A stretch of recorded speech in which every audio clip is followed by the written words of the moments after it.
Aujourd'hui, nous notons effectivement qu'au niveau de la Chine, il y a effectivement une évolution favorable de la maladie, autrement dit, l'augmentation du nombre de cas baisse, mais il y a lieu de noter que le nombre de pays touchés est devenu plus important, 48 pays, et la maladie effectivement donc est plus inquiétante en dehors de la Chine parce qu'il y a d'autres pays comme l'Italie qui sont aujourd'hui touchés.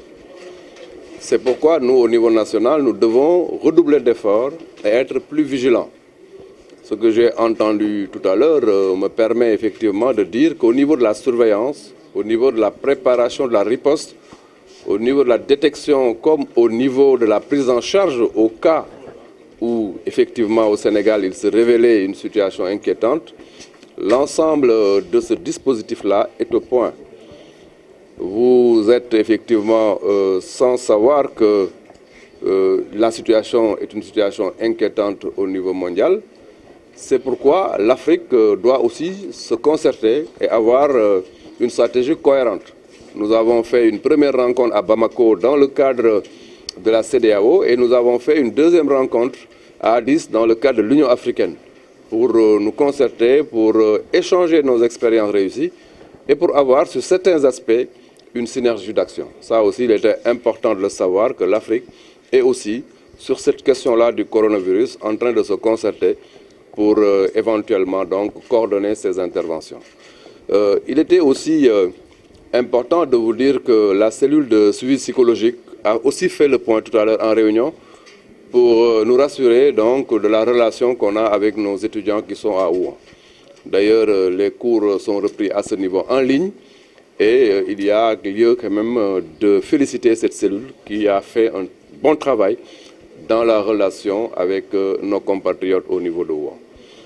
Il se prépare chez nous un certain nombre d'événements religieux, comme donc l'événement de Porokhan, comme le Kazurajap, comme l'appel de Seydina Limamoulaye, etc.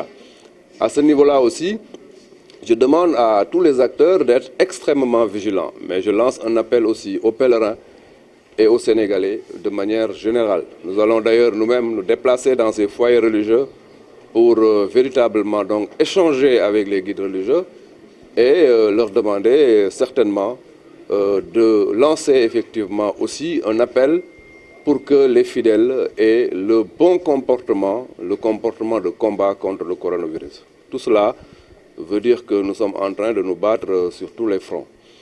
Il se passe donc une surveillance au niveau des points d'entrée comme l'aéroport et le port, mais aussi la surveillance se fait aussi au niveau de nos frontières. Ce qui veut dire que même au niveau régional, le travail est en train d'être fait et les équipes effectivement sont en extrême vigilance. Voilà donc ce que je voulais dire. Il y a deux réunions importantes qui sont prévues. Une réunion que je vais certainement co-présider avec mon collègue du tourisme et des transports aériens, où nous allons donner de l'information aux hôteliers, mais aussi, j'aimerais aussi, dans le cadre d'un breakfast, rencontrer les patrons de presse et aussi les journalistes qui sont spécialisés en santé pour discuter avec eux aussi de ces questions, mais dans un cadre qui ne soit pas un cadre ITV comme ça, mais dans un cadre où nous allons échanger. Parce que, encore une fois, je suis convaincu que dans de pareilles situations, ce qu'il faut tuer, c'est la rumeur nocive. C'est ça qu'il faut tuer. Et pour tuer la rumeur, il faut absolument parler avec les gens à un moment et à un lieu opportun. C'est pourquoi nous comptons énormément sur vous.